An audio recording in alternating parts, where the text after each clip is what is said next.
I never thought life would unravel this way. My name is Ethan, and I'm 35. My wife, Amelia, and I have been married for 9 years. No kids, not by choice but because life had other plans. It was just the two of us in our modest home, the kind of place we'd always dreamed of, tucked in a quiet neighborhood where the neighbors were friendly but not nosy. Our life had been stable, if not thrilling. I worked as a freelance software developer from home, and Amelia recently transitioned to working remotely as a press editor. It wasn't what she wanted. She missed the buzz of the office, the energy of her colleagues, but my health had forced her hand. I was diagnosed with chronic spondylosis 2 years ago, and the pain had progressively worsened. The doctors recommended regular massages to manage the symptoms and improve mobility. 4 times a week, a professional masseur named Lucas came to our house to help ease my suffering. Lucas was everything I wasn't: young, fit, charming. I'd be lying if I said I didn't notice the way Amelia's mood shifted when he was around. She seemed lighter, more animated, like she was escaping the weight of our strained routine. I told myself it was harmless, that she was just being friendly. After all, what else could it be? We'd been through so much together: marriage, failed pregnancies, and now my illness. She wouldn't betray me. She couldn't. Or so I thought. At first, Lucas's visits were a relief for both of us. His expertise helped reduce the stabbing pain in my neck and back, and he was personable enough to make the hour-long sessions bearable. He even offered advice for posture and stretches, always polite, always professional. But soon, the sessions began to change. Lucas would linger a little longer after finishing the massage, chatting with Amelia in the kitchen over a cup of coffee. I could hear their laughter echo down the hallway as I lay on the couch, trying to muster the energy to get up. I told myself I was imagining it, that it was just my mind playing tricks on me in the haze of pain and painkillers. Then Amelia started to change. Her irritation with me grew sharper. She snapped over little things: how I folded the towels, the way I left my tea mugs on the counter. Her job was stressing her out, she claimed, but I couldn't shake the feeling that her frustration ran deeper. It felt like pity, like she was looking at me as a burden rather than a partner. That feeling crushed me more than the pain in my spine ever could. One evening, as we ate dinner in silence, I finally asked her about it. "Amelia, are we okay?" She didn't look up from her plate. "Of course, why wouldn't we be? You just seem distant lately," I said. "Like you're mad at me for something." She sighed, stabbing her fork into a piece of chicken. "Ethan, you're imagining things. I've been under a lot of pressure at work," and she paused, gesturing at me. "This situation isn't easy, okay?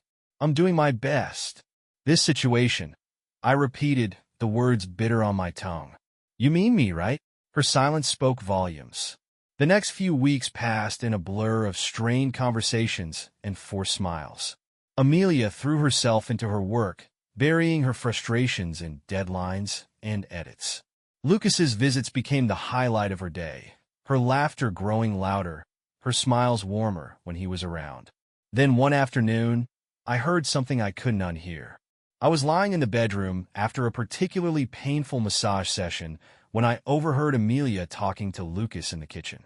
Their voices were low, but I caught enough. She laughed at something he said, and then, clear as day, she said, "It's just nice to feel noticed again." I froze. My body tensed, my mind racing with a million questions. What did that mean? What had I missed?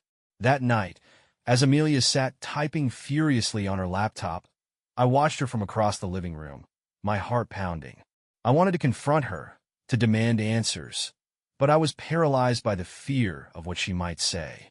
Instead, I decided to find out the truth for myself. The next morning, I woke up before Amelia. She was still curled up on her side of the bed, her face serene in sleep, so far removed from the tension that had gripped me for weeks. I quietly reached for her phone on the nightstand. My hands trembled as I unlocked it. She'd always been careless about passwords, assuming I'd never invade her privacy. At first, there was nothing unusual: messages from her colleagues, reminders for upcoming projects. But when I scrolled to her chat history with Lucas, my heart sank.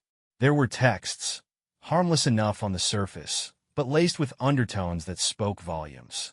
I set the phone down carefully, my pulse hammering in my ears. It wasn't an outright confession, but the intimacy of their words was undeniable. I didn't want to believe it. I didn't want to confront her without knowing for sure. So, I made a decision that felt both desperate and necessary. I'd start keeping track. I needed undeniable proof. Over the next week, I noticed patterns I hadn't before. Lucas would arrive earlier than usual, and Amelia would greet him with a warmth she didn't extend to me anymore. Their conversations grew quieter, the kind you don't want overheard. Once, I caught them standing too close in the kitchen, their heads bent over a shared laugh. Amelia quickly stepped away when she saw me watching. But it wasn't until one Thursday afternoon that everything fell apart. Lucas had finished the massage and was supposed to have left, but I heard their voices in the living room long after his session was over. Curiosity gnawed at me, and I made my way quietly down the hall. Through the crack in the door, I saw them sitting on the couch, Amelia's hand resting lightly on Lucas's arm. She was smiling in a way I hadn't seen in months. "Are you sure this is okay?" Lucas asked, his voice hesitant. Amelia nodded, her smile faltering. "Ethan, he's just not the same anymore. He's so consumed by his illness, and I feel like I'm fading into the background. With you, I feel alive again." Lucas leaned closer, brushing a strand of hair from her face. "You deserve more than that, Amelia." I stepped back, my breath shallow, my world spinning. I'd heard enough. That night, I waited until Amelia had finished her work and sat down on the couch. I turned off the TV and looked her square in the eyes. "We need to talk." Her brow furrowed. "About what?" "About you and Lucas." Her face froze, the blood draining from her cheeks. "What are you talking about?" I didn't flinch. "I heard you today. I saw you. Don't lie to me, Amelia." For a moment, she said nothing, her lips pressed into a thin line. Then, as if a dam had burst, the excuses came pouring out. "It's not what you think. She paused, struggling to find the words. "I'm just lonely, Ethan. You don't understand how hard this has been for me." Her words stung, but I refused to let her shift the blame.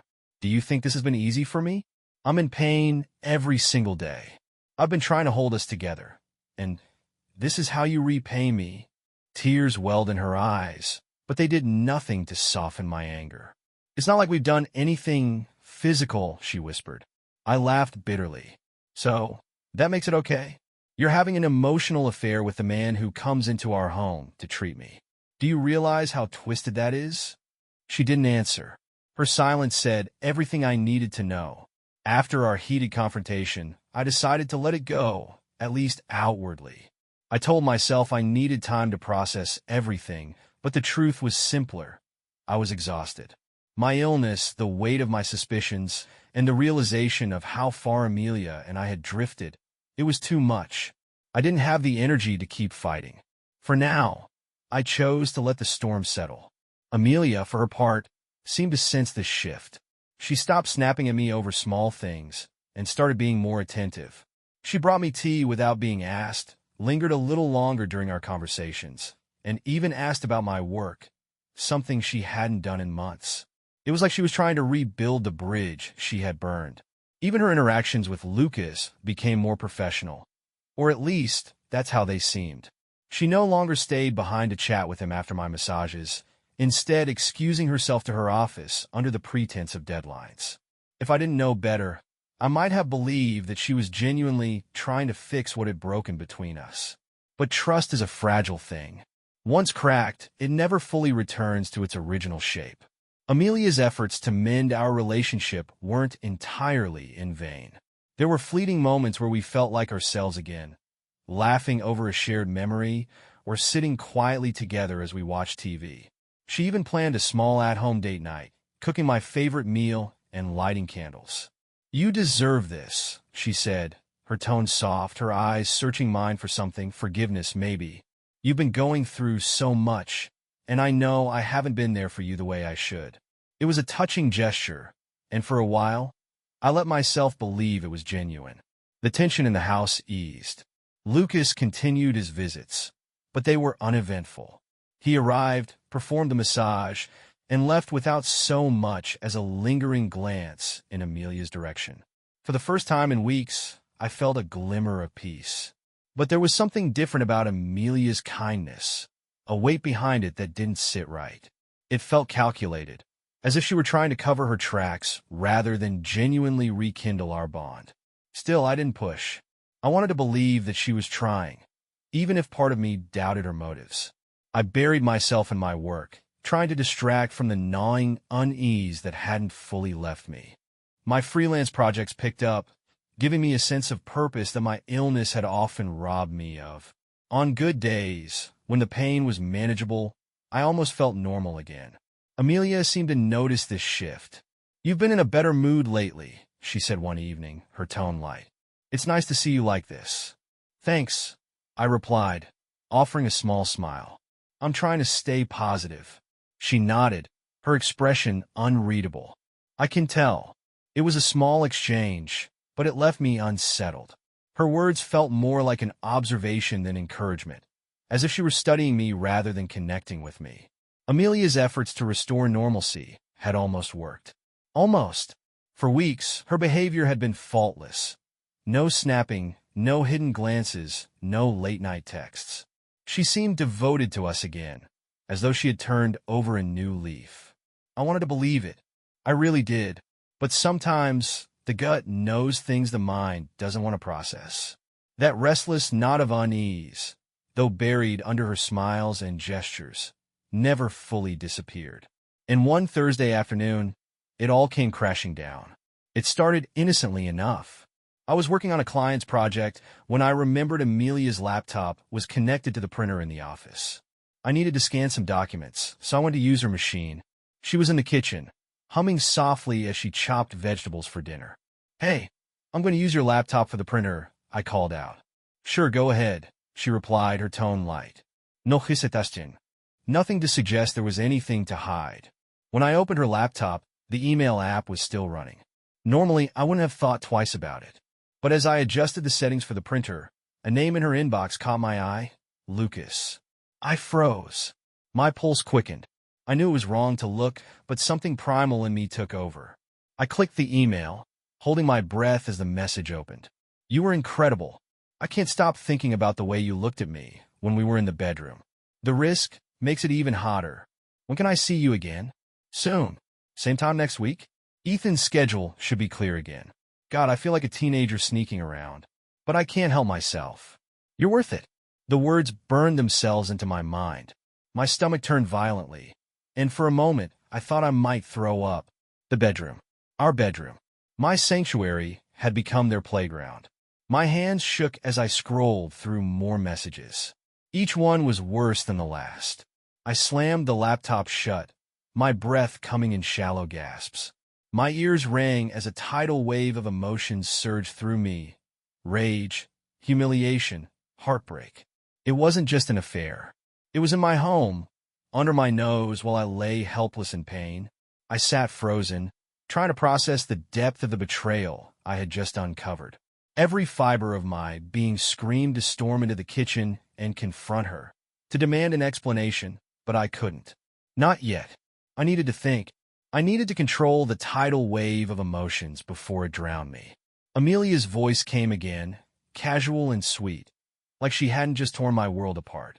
"Ethan, you okay in there?" I clenched my fists, inhaling sharply. "Yeah," I managed to croak, forcing an even tone. "Just checking the printer settings." My chest heaved as I leaned over the desk, trying to calm myself. My fingers hovered over the laptop's touchpad, the conversation replaying in my mind, the way you whispered my name while he was right down the hall. My skin crawled. They had been together in my home, betraying me in the most intimate way, while I was within earshot. I couldn't stay still.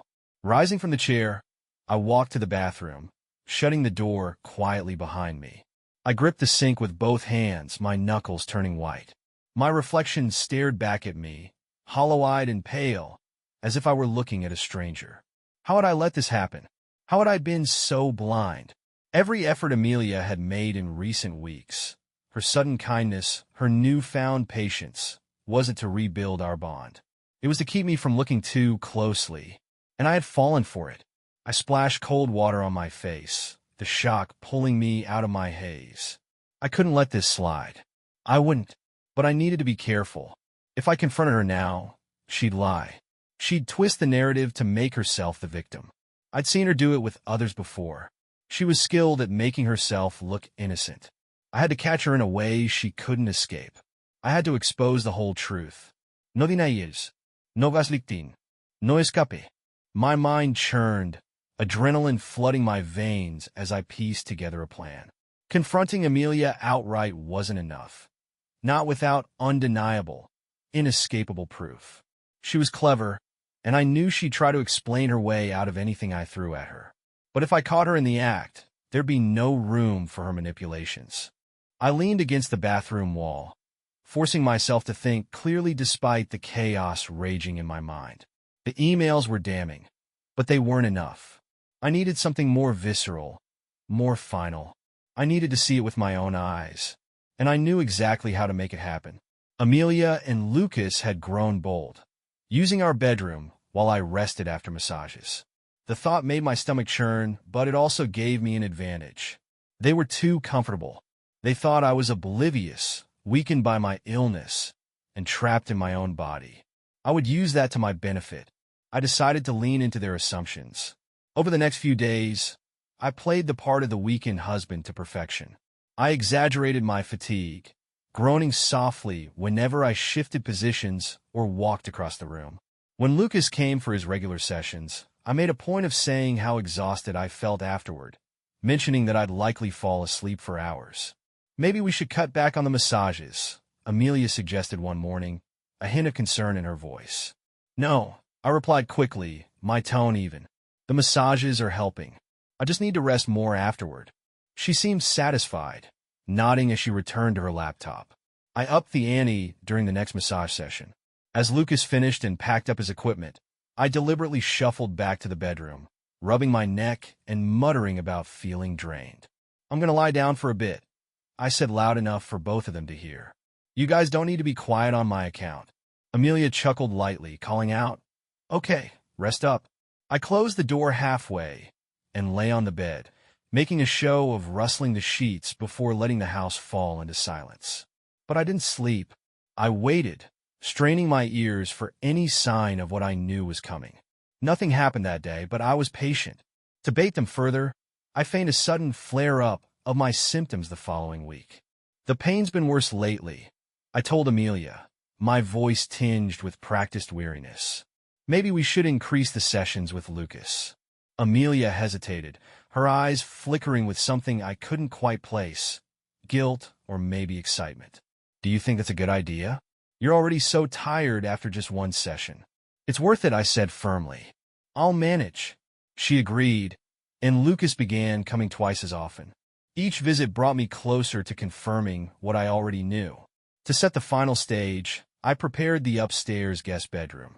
I installed a hidden camera in the corner, angled perfectly to capture what happened in the hallway leading to our bedroom. It wasn't the type of thing I'd ever imagined doing, but I needed evidence. The camera was discreet, blending into the decor, and it synced directly to my phone. Every move they made upstairs would be recorded. The plan was simple. I'd fake falling asleep after a massage, leaving Amelia and Lucas to their own devices. With the camera in place, I'd have proof of whatever happened while I slept. The first few days passed without incident. I almost started to doubt myself, wondering if I'd been wrong about them sneaking upstairs. But then, one Friday afternoon, I heard it, the soft creak of the stairs, followed by muffled laughter. My pulse quickened as I stared at my phone, watching the live feed from the camera. There they were, walking toward the master bedroom, their shoulders brushing as Amelia giggled at something Lucas said. I didn't follow them immediately. I let them think I was out of commission, biding my time, my hands clenched in a fist as I waited for the perfect moment to confront them. The silence of the house was almost suffocating as I climbed the stairs. My steps were slow, deliberate, each one a struggle against the storm of emotions threatening to boil over. My chest heaved with fury and heartbreak, but I forced myself to stay in control. I wasn't sure what I'd find, but I knew this moment would change everything. When I reached the bedroom door, I didn't hesitate. I pushed it open, the force sending it swinging into the wall. My heart dropped at the sight before me. Amelia and Lucas. Together. On our bed. She was half-dressed, her blouse hanging off one shoulder, her lips swollen from their kiss. Lucas was shirtless, his belt unbuckled, leaning over her with an intimacy that left no room for doubt. The sheets were rumpled beneath them, the same sheets I had slept in the night before, clueless to their betrayal. They froze as the door slammed open, their faces pale with shock. Amelia's hand flew to her chest, clutching her blouse. Lucas straightened, his expression shifting from surprise to something like fear. The audacity of it all made my vision blur. I stood in the doorway, rooted in place, my fists clenched at my sides. The room reeked of their betrayal, a mingling of perfume, sweat, and the bitter stench of deceit. The air was thick with their guilt, as palpable as the rage thrumming in my veins. Lucas was the first to move, stepping back, his hands raised as if that would absolve him. Amelia sat up, her hair disheveled, her face streaked with panic. She opened her mouth to speak, but no words came. The silence screamed louder than any excuse ever could. I didn't need to say anything. The truth was laid bare before me, more damning than I could have imagined. The woman I had loved for nearly a decade, who had promised to stand by me through sickness and health, had turned our sanctuary into the setting for her affair. I couldn't look at her. My gaze burned into Lucas, who had the audacity to reach for his shirt. I took a step forward, my muscles trembling, and he flinched, stumbling back like the coward he was. He didn't say a word. There was nothing he could say. He knew his place here. None. My eyes darted to the bedside table. Amelia's phone sat there, glowing faintly with a new message. My hands moved on instinct, snatching it before she could react. She let out a choked gasp but didn't stop me. She knew she had no defense left. I scrolled through her messages, each one a knife twisting deeper into my chest. Words I couldn't unread, moments I couldn't unsee. I love the risk, she had written. It's like we're teenagers again. My grip on the phone tightened until my knuckles turned white. Lucas fumbled for his belongings, mumbling something I didn't bother to hear. His voice was nothing more than static in the background. All I could focus on was the weight of what I was holding, the undeniable proof of their betrayal. Their affair wasn't just a mistake. It was a calculated, repeated violation of my trust, in the place I had thought was safest. Lucas slipped past me, his footsteps echoing down the stairs, the door slamming shut behind him.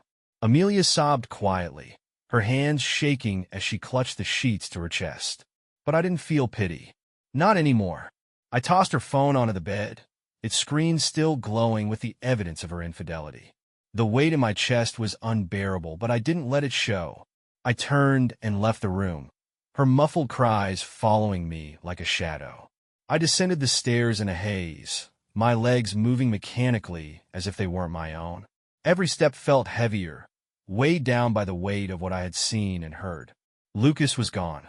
He had bolted from the house like the spineless coward he was. Amelia was still upstairs, her muffled sobs echoing faintly down the hall, but I couldn't bring myself to care. Not now. The kitchen came into view, a cruel reminder of the mundane life I thought we'd been sharing.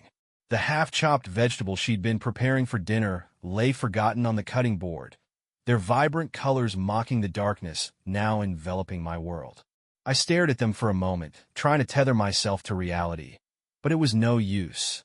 The storm inside me was too powerful. My body moved on instinct. I grabbed a glass, filled it with water, and leaned against the counter, the cool surface grounding me just enough to think clearly.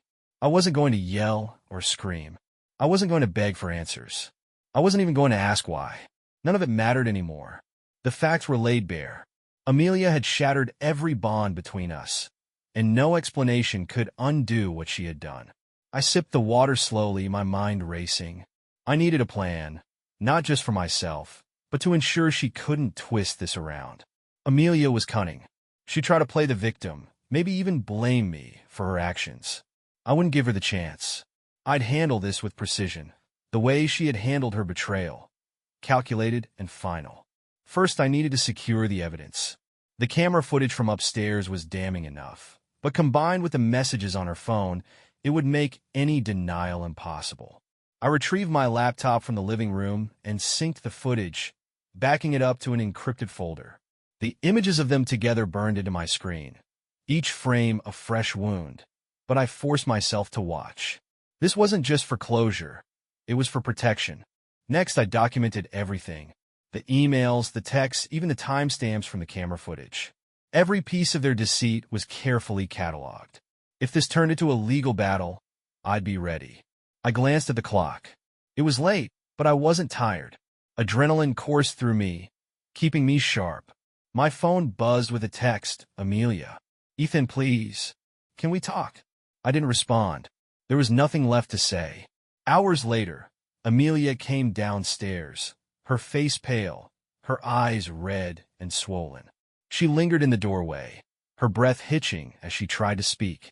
I stayed seated at the dining table, my laptop open, the glow of the screen illuminating the stack of evidence beside me. She noticed it immediately, her gaze darting from the laptop to my face, and then back again. She knew. I don't know what to say, she finally whispered, her voice barely audible. I didn't look at her. Instead, I tapped the folder on my laptop screen, letting the thumbnail of the footage speak for itself. Her sharp intake of breath confirmed she understood. There was no room for excuses now, no way to spin the narrative. She sank into the chair across from me, her hands trembling. Ethan, I held up a hand, stopping her mid-sentence. The weight of the silence that followed was deafening, more powerful than any words could have been. This isn't a discussion, I said, my voice low but firm. This is the end. Her face crumpled, fresh tears spilling down her cheeks, but I didn't flinch. The person sitting in front of me wasn't the woman I had married. She was a stranger who had taken everything we had built together and torn it apart. I stood up, the chair scraping loudly against the floor, and walked to the front door. You'll be hearing from my lawyer, I said over my shoulder. Don't make this harder than it already is. Amelia didn't respond. Her sobs filled the empty space between us, but I didn't look back. The moment I stepped outside, the cold night air hit me like a slap, but it brought with it a strange sense of clarity. This wasn't my failure. This was hers. I pulled out my phone and dialed a number I'd saved earlier in the week, a divorce attorney highly recommended by a friend. As the phone rang, I glanced back at the house, its familiar facade, now nothing more than a shell of what I'd thought it was. Hello, the voice on the other end greeted. This is Ethan. I'm ready to move forward. The weeks that followed were a whirlwind of legal paperwork, tense conversations, and moments of crushing silence. Amelia moved out within days of our confrontation, her things packed into boxes and carried out with a grim efficiency. The house felt different without her, lighter, but emptier too. I wasn't grieving her. I was grieving the life I thought we had. My lawyer was relentless but fair. With the evidence I had, the divorce proceedings were quick and heavily in my favor.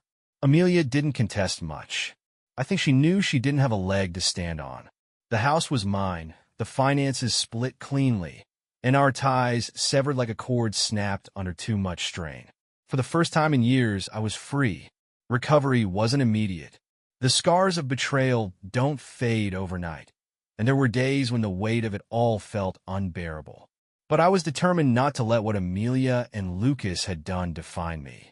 Slowly, I began to rebuild my life. I threw myself into my work, taking on new clients and projects that kept my mind occupied. The satisfaction of completing each task, of proving to myself that I was still capable, brought a sense of purpose I hadn't felt in years. My illness was still a challenge, but I tackled it with a new resolve.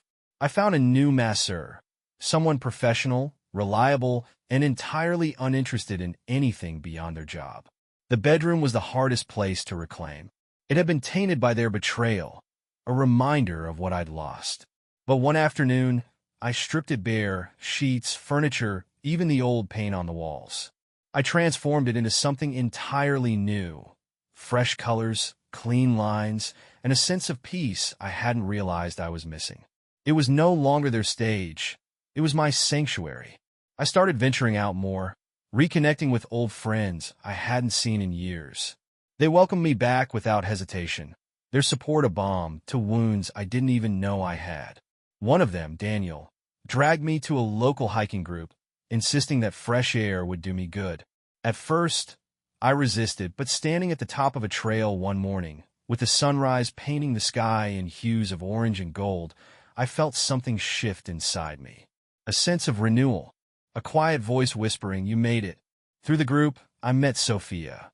She was nothing like Amelia, warm, grounded, with a laugh that seemed to come from somewhere deep and genuine. We started as friends, sharing stories over coffee after hikes, but it didn't take long for something more to bloom. She didn't see me as broken or burdened. She saw me as someone worth knowing. Months turned into a year, and the man I saw in the mirror was no longer the shadow of who I'd been during my marriage. The pain hadn't disappeared completely. It never does, but it had softened, no longer sharp enough to wound. Sophia and I grew closer, our connection built on honesty and mutual respect. One evening, as we sat on my back porch watching the stars, she turned to me and asked, "Do you ever think about what happened with her?" I thought about it, really thought about it before answering. I used to. A lot. But now, not so much. It's like looking at an old scar. You remember how it got there, but it doesn't hurt anymore. She smiled, taking my hand in hers. "You've come a long way." And she was right. I had. My life wasn't the one I had planned, but it was mine again, built with care from the ashes of what had been destroyed. I wasn't a victim anymore. I was someone who had survived, someone who had chosen to move forward, to embrace the possibility of joy. For the first time in a long time, I felt alive,